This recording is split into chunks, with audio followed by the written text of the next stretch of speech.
Pembacaan firman Tuhan hari ini diambil di dalam kitab 1 Tesalonika, pasal yang ketiga ayat pertama hingga yang ke-13. 1 Tesalonika, pasal yang ketiga ayat yang pertama hingga 13. Kami tidak dapat tahan lagi, karena itu kami mengambil keputusan untuk tinggal seorang diri di Athena. Lalu kami mengirimkan Timotius, saudara yang bekerja dengan kami untuk Allah dalam pemberitaan Injil Kristus, untuk menguatkan hatimu dan menasihatkan kamu tentang imanmu, supaya jangan ada orang yang goyah imannya karena kesusahan-kesusahan ini. Kami sendiri tahu bahwa kita ditentukan untuk itu, sebab jika waktu kami bersama-sama dengan kamu, telah kami katakan kepada kamu bahwa kita akan mengalami kesusahan. Dalam hal itu, seperti kamu tahu, telah terjadi. Itulah sebabnya, maka aku, karena tidak dapat tahan lagi, telah mengirimkan dia, supaya aku tahu tentang imanmu, karena aku khawatir kalau-kalau kamu telah dicobai oleh si penggoda dan kalau-kalau usaha kami menjadi sia-sia.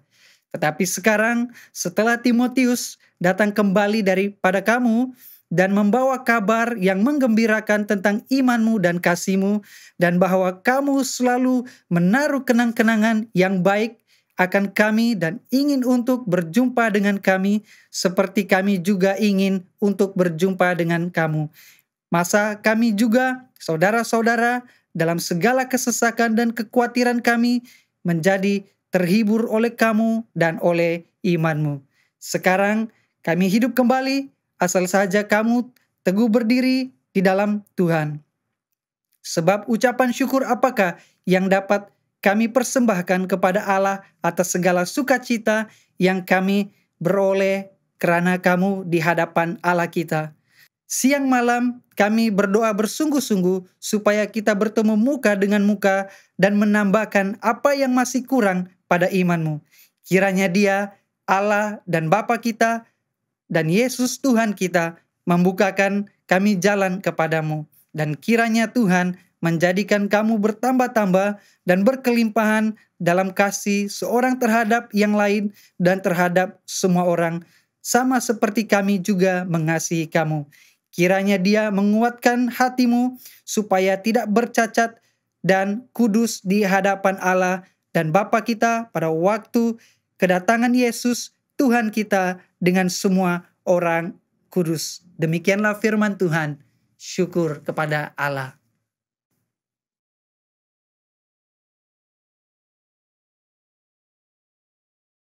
Bapa di sorga, terima kasih Tuhan, pada pagi hari ini kami bersyukur karena dapat kesempatan untuk mendengarkan firman-Mu.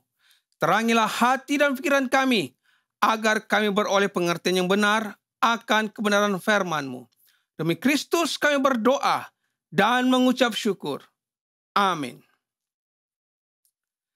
Selamat pagi saudara-saudari yang dihormati dalam Yesus Kristus. Pada pagi hari ini kita bersyukur kepada Tuhan karena kita memiliki kesempatan untuk mendengarkan firman Tuhan.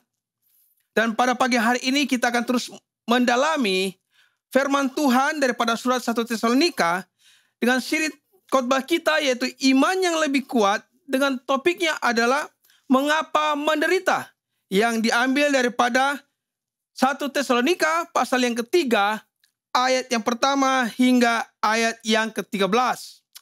Jemaat Tuhan yang dikasihi dalam Yesus Kristus, kita sudah belajar bahwa Paulus dan jemaat Tesalonika telah melalui banyak penderitaan dan ujian. Dan kita ingin belajar daripada mereka bagaimana mereka boleh menghindari perpecahan tetapi mengalami penembusan. Terutamanya pada saat ini di mana kita mengalami pandemi COVID-19. Saudara yang dihormati dalam Yesus Kristus, Paulus adalah seorang pelayan yang berpengalaman. Sementara gereja Tesalonika adalah sebuah komuniti orang percaya yang masih baru.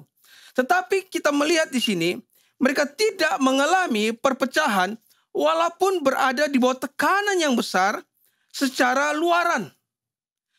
Tetapi sebagaimana yang telah kita pelajari baru-baru ini atau pada minggu yang lalu, saudara, ternyata iman mereka menjadi semakin kuat dan kesaksian mereka semakin tersebar luas dan berkuasa. Saudara yang dihormati dalam Yesus Kristus. Di sini ada beberapa pandangan secara umum yang boleh menyebabkan sebagai atau menimbulkan penderitaan. Nah, yang pertama di sini adalah kutuk daripada kejatuhan. Di mana kita belajar di sini, saudara, akibat Adam dan Hawa jatuh dalam dosa telah mengakibatkan seluruh dunia telah terkutuk dan menderita akibat daripada dosa. Nah, saudara, kita melihat yang kedua di sini adalah penderitaan juga boleh berakibat daripada perbuatan kita sendiri. Di mana kita melihat seorang penjenayah dipenjarakan, ya, jerebu akibat dari pembakaran secara haram dan sebagainya. Ya, seterusnya, penderitaan itu juga boleh terjadi akibat daripada kebodohan dan kecuaian kita. Sebagai satu contoh, kita terlalu mengambil banyak makanan yang berlemak atau bergoreng, sehingga memudaratkan kesehatan kita. Ya, seterusnya di sini yang saya boleh kongsikan adalah disiplin dan pembetulan dari Allah. Kita melihat di sini, saudara, bagaimana Raja Daud menerima teguran, didikan daripada Allah akibat kecuaiannya. Ya. Yang menghitung bilangan tenteranya. Dan kita melihat juga di sini adalah bagaimana Paulus dianiaya karena Injil. Dia menderita demi kebenaran. Dan pada masa yang sama, saudara-saudara, Paulus juga menyatakan sifat-sifat yang murni atau dari buah-buah roh yang menyatakan kasih kepada orang lain, kepada musuh-musuhnya. Saudara yang dihormati di dalam Yesus Kristus. Saat ini, saya percaya bahwa seluruh dunia menderita akibat daripada pandemi COVID-19. Dan sebagai sebuah komuniti orang percaya, kita perlu menjawab pertanyaan ini. Mengapa menderita? Yang juga adalah topik pada minggu ini. Dalam kata lain, apakah kesudahan melalui pengalaman penderitaan ini? Dan apakah yang ada dalam pikiran Allah mengenai semua perkara ini? Dan untuk memulakannya, terlebih dahulu kita harus selalu ingat bahwa Allah yang berkuasa dan dialah Allah yang membenarkan penderitaan. Dan salah satu alasannya atau sebabnya, karena penderitaan akan menguatkan iman kita. Yang pertama di sini, saudara, penderitaan menguatkan iman kita.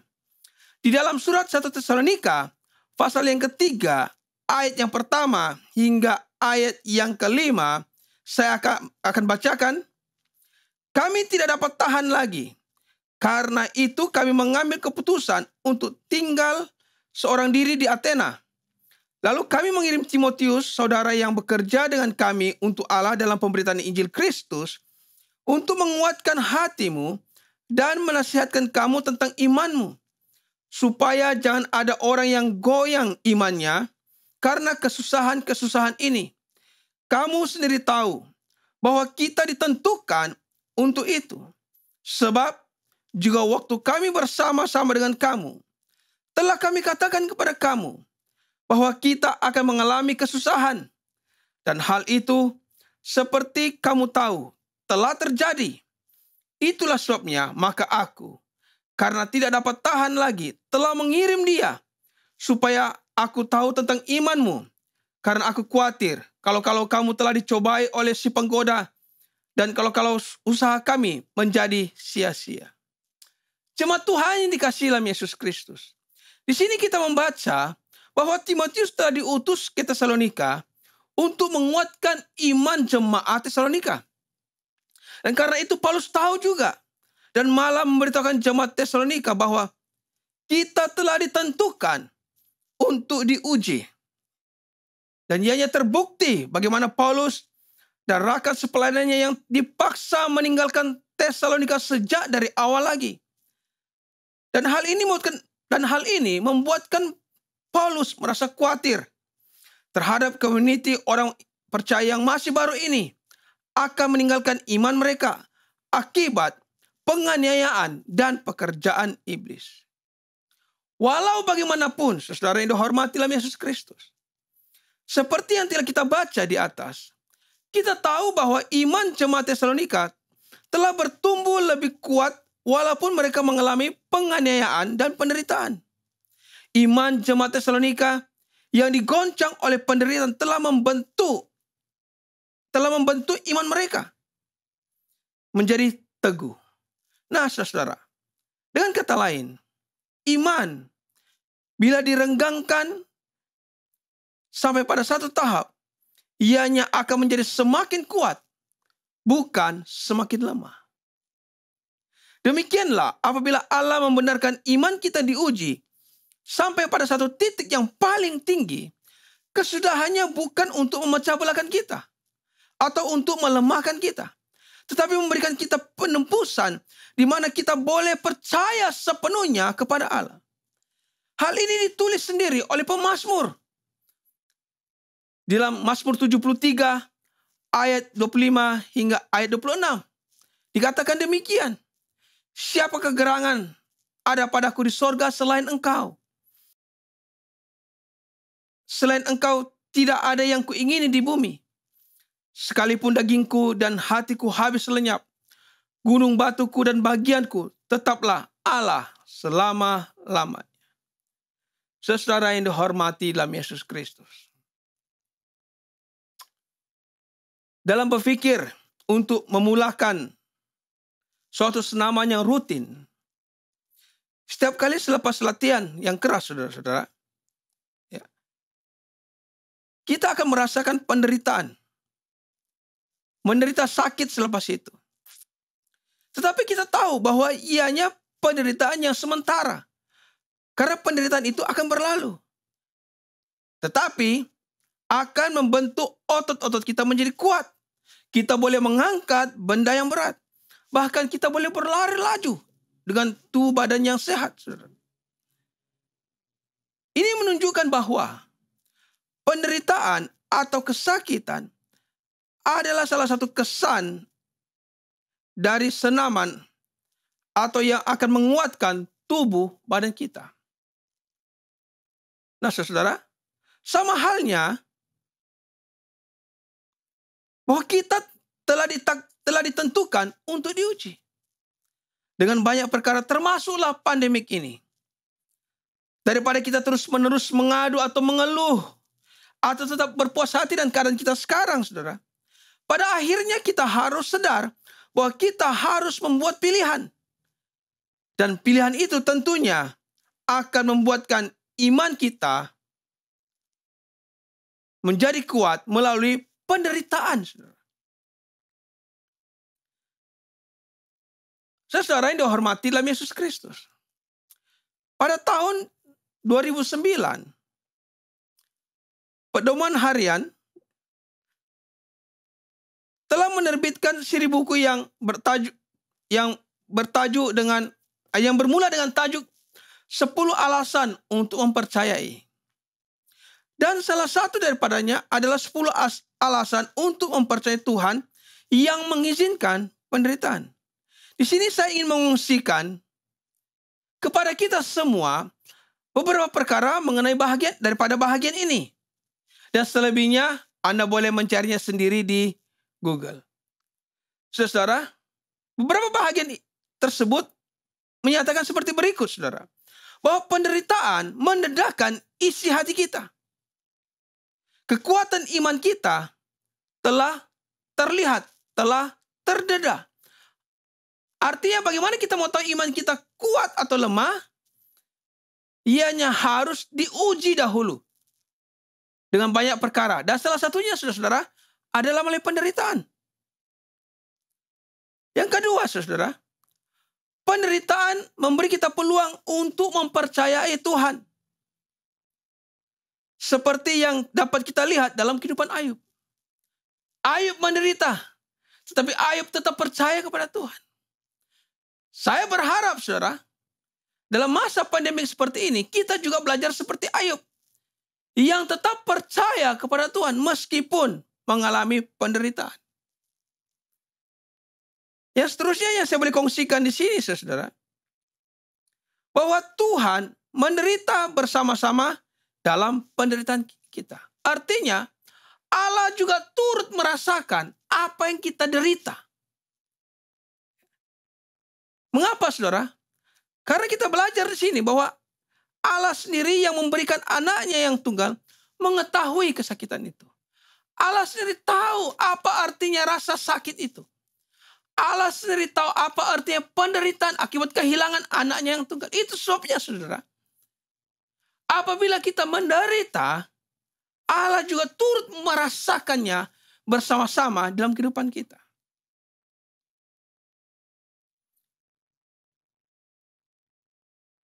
Semasa krisis ini, saudara, ianya juga boleh membuatkan kita saling mendekat satu sama lain. Dalam arti kata lain, kita menyadari bahwa manusia lebih penting daripada benda. Kita akan lebih saling bergantung harap antara satu sama lain. Kita memerlukan orang lain, saudara, untuk menguatkan kita, untuk mendorong kita. Demikian juga orang lain memerlukan kita untuk menguatkan mereka, untuk mendorong kita. Terutamanya pada masa-masa pandemik seperti ini. Pada masa-masa penderitaan seperti ini.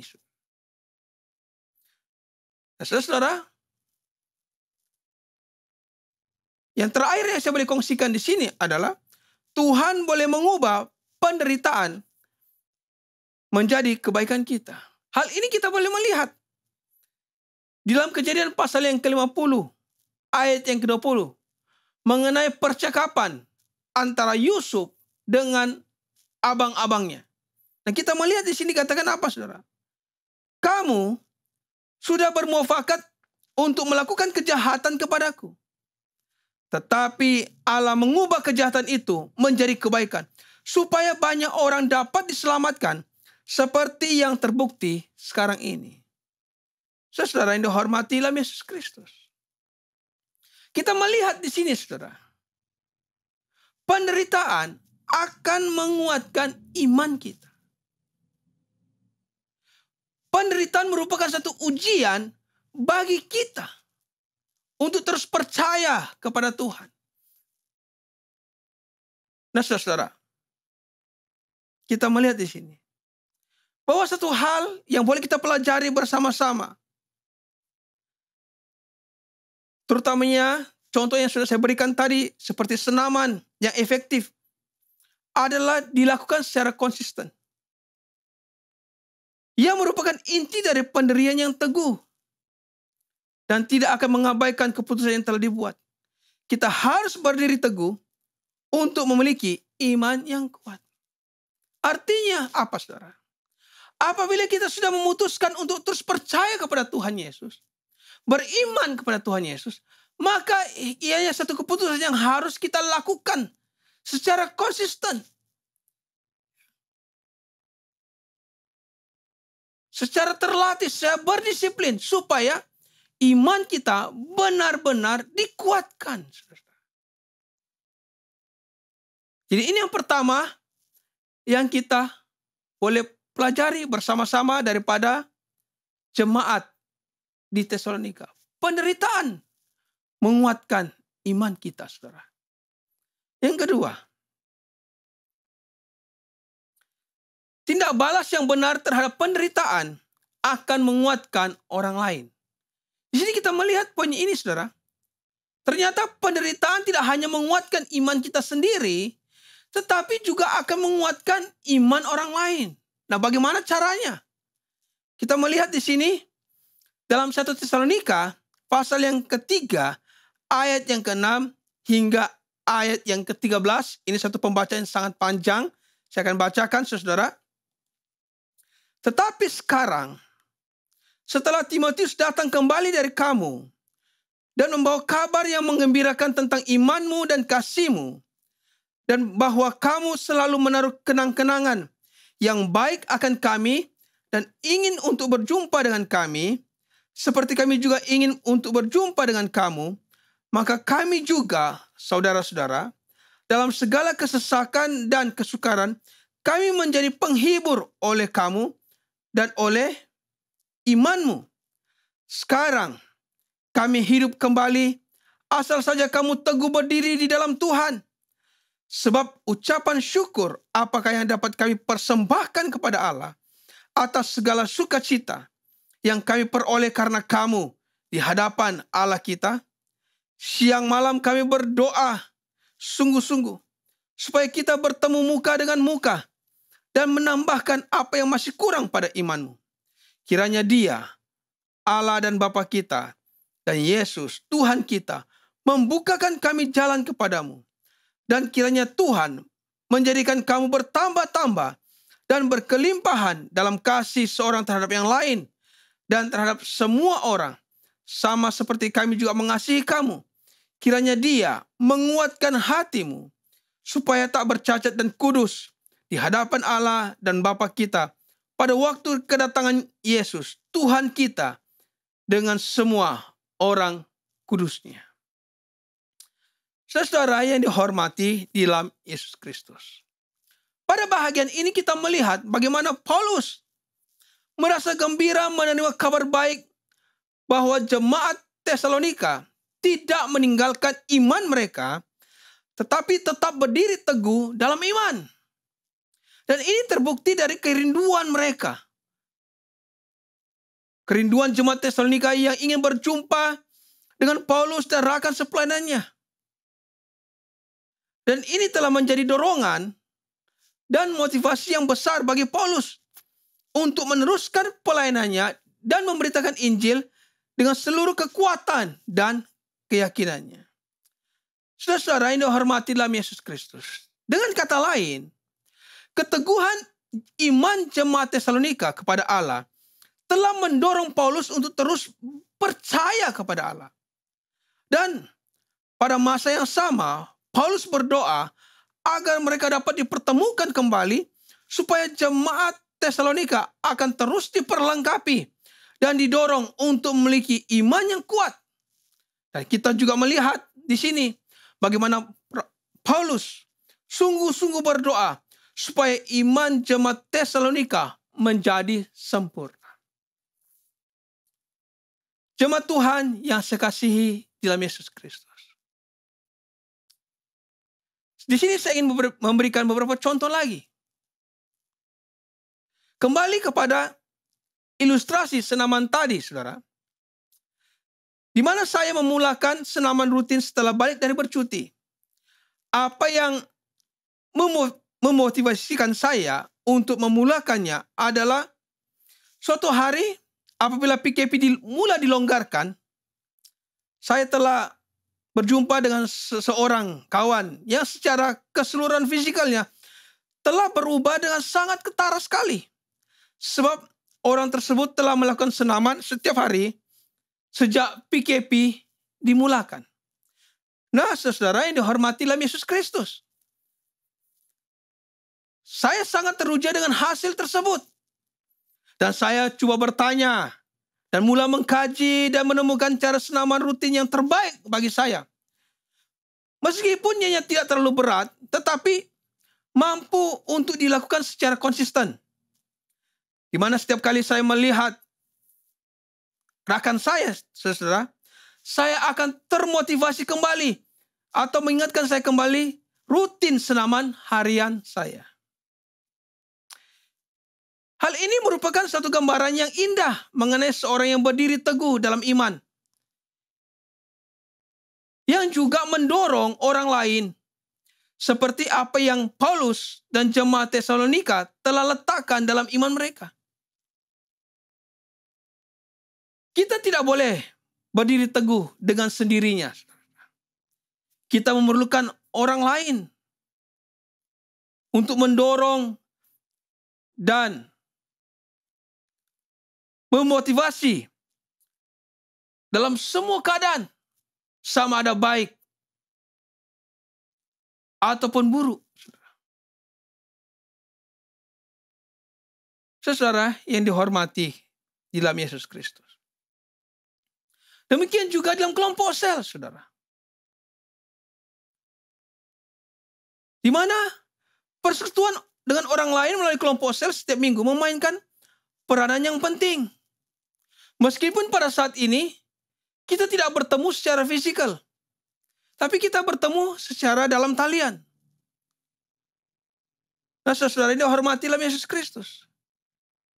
Hal ini memberikan kita kesempatan untuk memotivasi dan mengungsikan penghiburan Allah dan mendorong satu dengan yang lain. Sebagaimana yang ditulis dalam 2 Korintus pasal yang pertama, ayat 3 dan 4, dikatakan di sini, terpujilah Allah, Bapa Tuhan kita Yesus Kristus, Bapa yang penuh belas kasihan, dan Allah sumber segala penghiburan, yang menghibur kami dalam segala penderitaan kami, sehingga kami sanggup menghibur mereka yang berada dalam bermacam-macam penderitaan dengan penghiburan yang kami terima sendiri dari Allah. Dalam ayat yang ke-13, saudara, kita melihat Paulus percaya sepenuhnya kepada Allah. Ini terbukti dalam doanya, di mana hanya Allah yang akan membuka jalan bagi pertemuan mereka dengan jemaat di Tesalonika. Dan hanya Allah yang akan membuat kasih mereka terus bertumbuh dan berlimpah terhadap seorang akan yang lain dan kepada semua orang yang belum percaya. Paulus, saudara-saudara, menuliskannya ini di dalam 1 Korintus pasal yang ke-16. Ayat 13 hingga ayat yang ke-14. Berbunyi demikian. Berjaga-jagalah, berdirilah dengan teguh dalam iman, bersikaplah sebagai laki-laki, dan tetap kuat. Lakukanlah segala pekerjaanmu dalam kasih. Berada di tengah-tengah penderitaan, kita harus berdiri teguh dan menyatakan kasih. Saudara, penderitaan seharusnya tidak menghalang iman kita bertumbuh, dan tidak akan menghalang untuk kita menyatakan kasih kita kepada orang lain.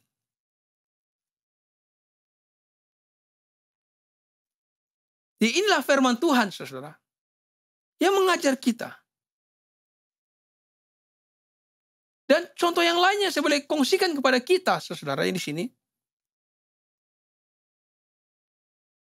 Ada satu istilah dalam bahasa Inggris, itu love. Ya, love atau kasih boleh dinyatakan atau diungkapkan sebagai berikut. Love overcomes virtually everything. Ya. Atau secara harfiahnya boleh dikatakan sebagai kasih yang dapat mengatasi segala-galanya. Dan kita melihat hal ini berlaku kepada Paulus yang mengasihi Allah dan jemaat Tesalonika. Paulus mengasihi mereka, mengungsikan hidupnya kepada mereka, mengasihi mereka dengan berkorban seperti Yesus. Seorang yang benar-benar mengalami pengorbanan kasih Yesus, malah mengasihi musuhnya seperti yang dilakukan oleh Yesus. Ia mengasihi kita, walaupun kita adalah orang yang berdosa dan tidak setia, dan mati bagi kita semasa kita masih lagi berdosa. Kita boleh melihat, saudara, dalam Roma pasal yang ke-5, ayat yang ke-8. Jemaat Tuhan yang dikasihi dalam Yesus Kristus. Pada tahun ini, saudara, saya bersyukur kepada Tuhan. Karena tanpa disedari, sudah hampir 3 tahun, atau lebih daripada 3 tahun, saya dan keluarga melayani di Tawau. Dan pada masa yang sama, kami sekeluarga tinggal di perumahan yang disediakan oleh pihak gereja. Walau bagaimanapun, saya punya pengalaman yang buruk, yaitu merasa geli dengan tikus. Di mana suatu hari istri saya ternampak ada suatu bayang-bayang di dalam bilik mandi kami yang bergerak-gerak. Oleh karena merasa curiga, saudara, istri saya meminta saya supaya pergi melihat ke dalam bilik mandi. Dan apabila saya membuka pintu bilik mandi, saya melihat ada seekor tikus yang besar di dalamnya. Saya merasa geli, saudara. Dan saya terus menutup balik pintu bilik mandi tersebut. Dengan perasaan geli bercampur takut, saudara, saya memanggil Pak Daniel Nome untuk menolong saya membunuh tikus tersebut. Karena kalau tidak, sudah pasti saya dan keluarga tidak akan merasa selesa tinggal di rumah tersebut. Saya mengucapkan terima kasih kepada Pak Daniel Nome yang telah menolong saya. Apa yang saya ingin katakan di sini, saudara? Mengasihi orang lain adalah mengutamakan atau berasa prihatin akan kebimbangan orang lain.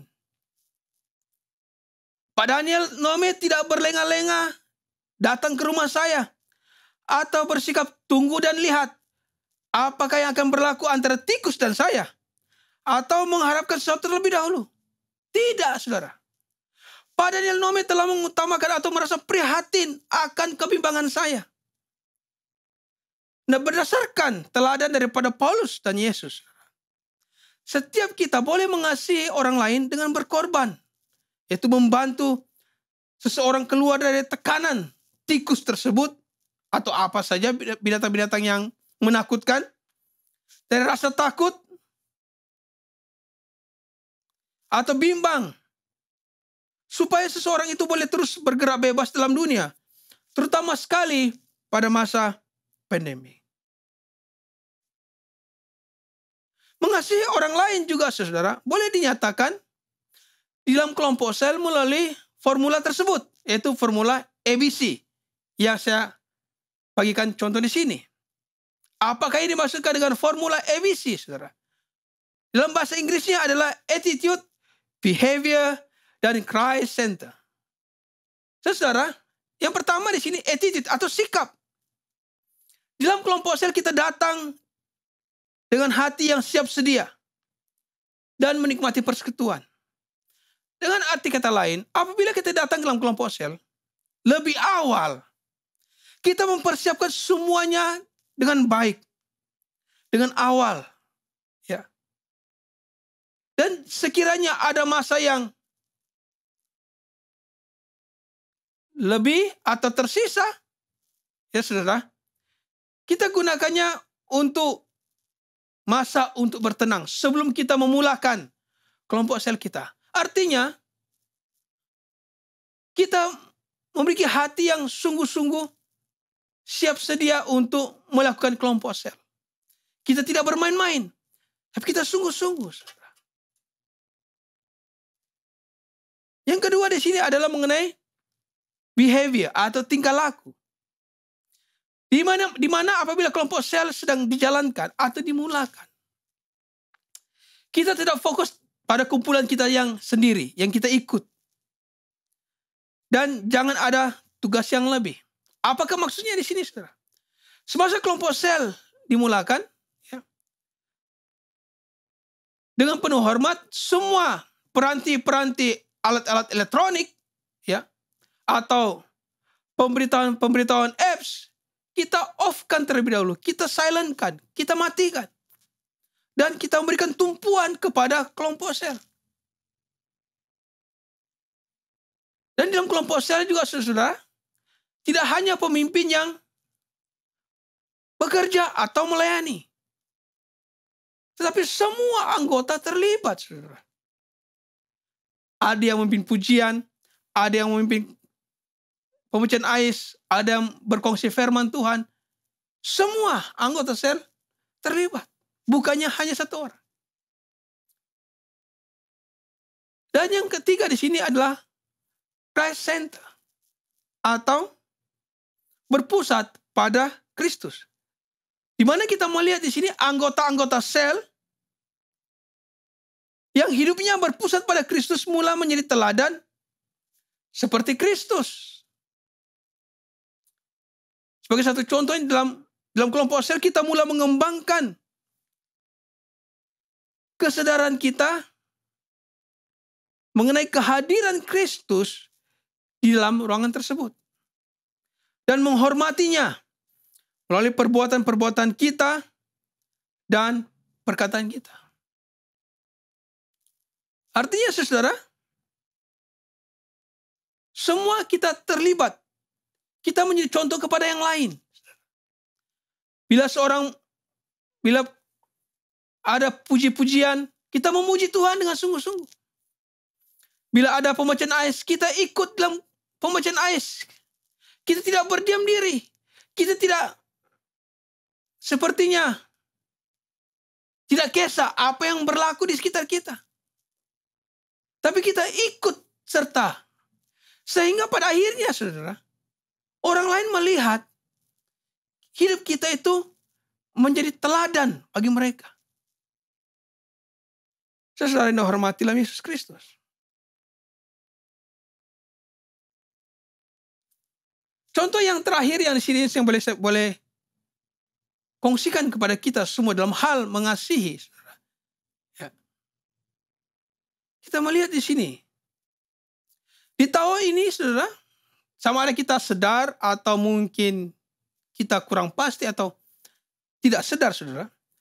Ada beberapa tempat yang didirikan sebagai bank makanan. Yang orang sebut sebagai bank makanan.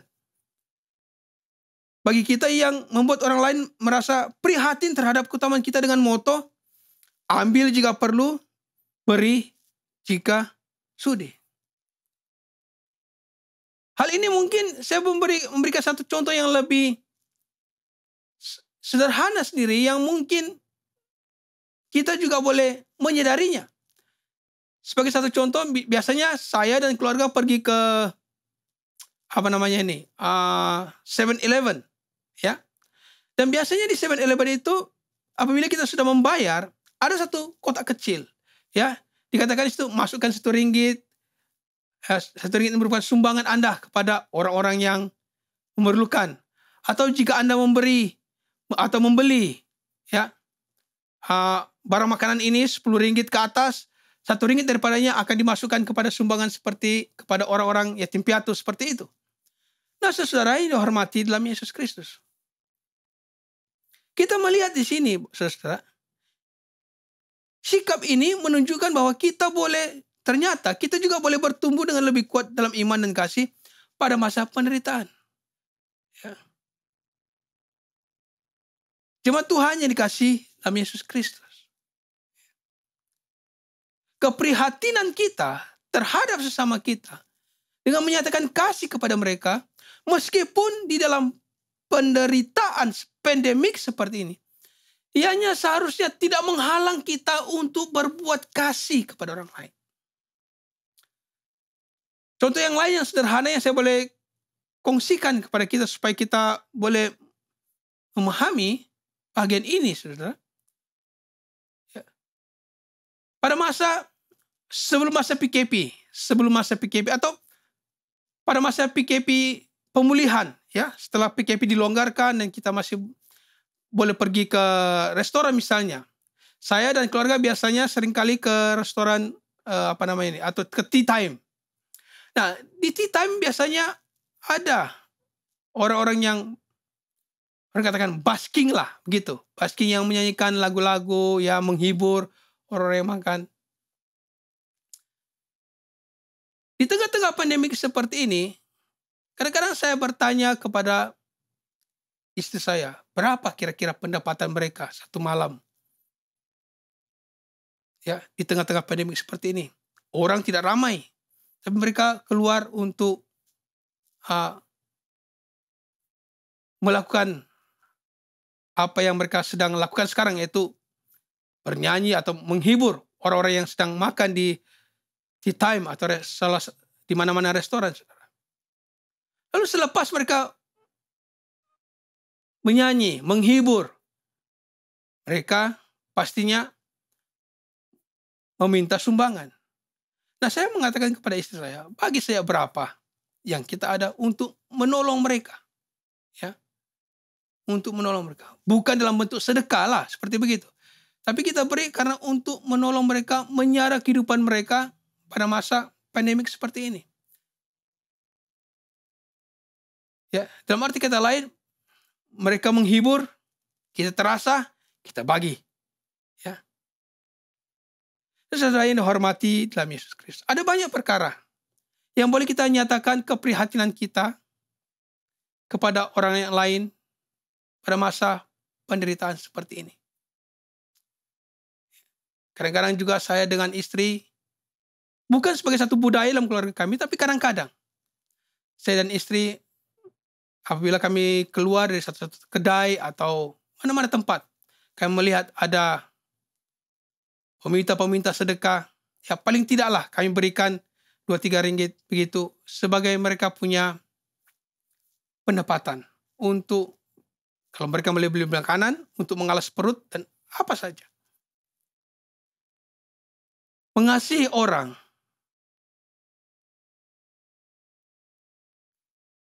pada masa penderitaan seharusnya tidak menghalang kita. Jemaat Tuhan yang dikasihi dalam Yesus Kristus. Sebagai kesimpulan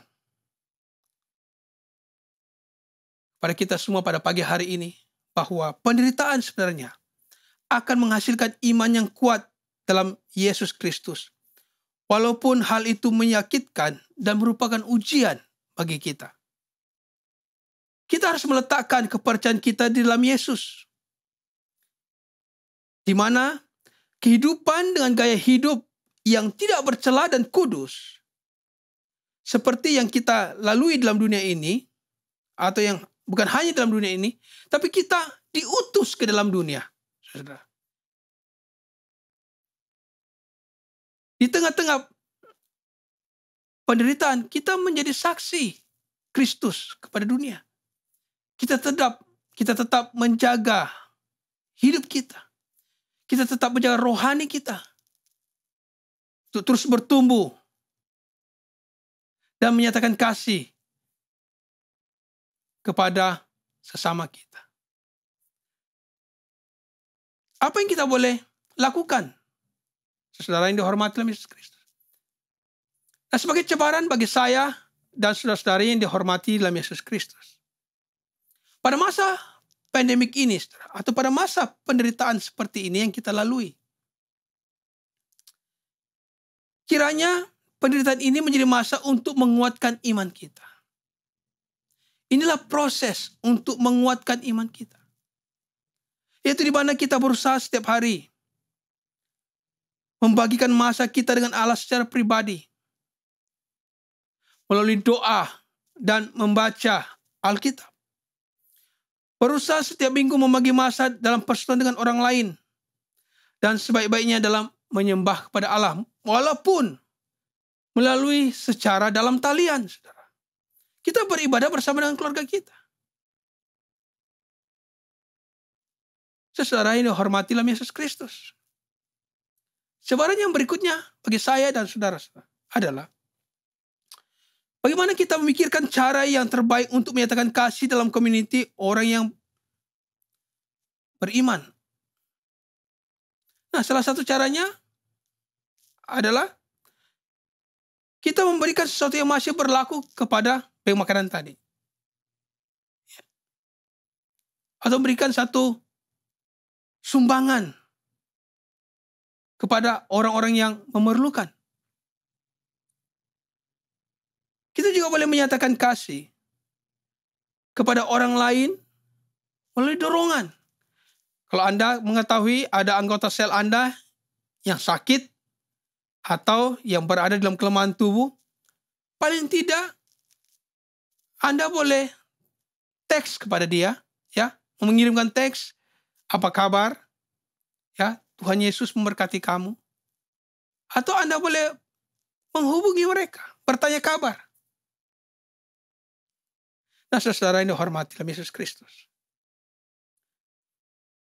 Yang ketiga adalah bagaimana kita menerapkan formula ABC tadi dalam kelompok sel kita, di dalam pertemuan kita secara maya atau dalam talian. Bagaimana, saudara? Saudara yang dihormati dalam Yesus Kristus. Ini cabaran-cabarannya bagi kita. Cabaran-cabaran yang pada akhirnya akan membuatkan kita terus bertumbuh kuat dalam iman dan kasih. Saudara yang dihormati dalam Yesus Kristus. Inilah firman Tuhan bagi kita semua. Penderitaan akan menguatkan iman kita. Dan penderitaan tidak akan pernah menghalang kita untuk menyatakan kasih kepada orang lain. Kiranya Tuhan Yesus memberkati kita semua. Amin.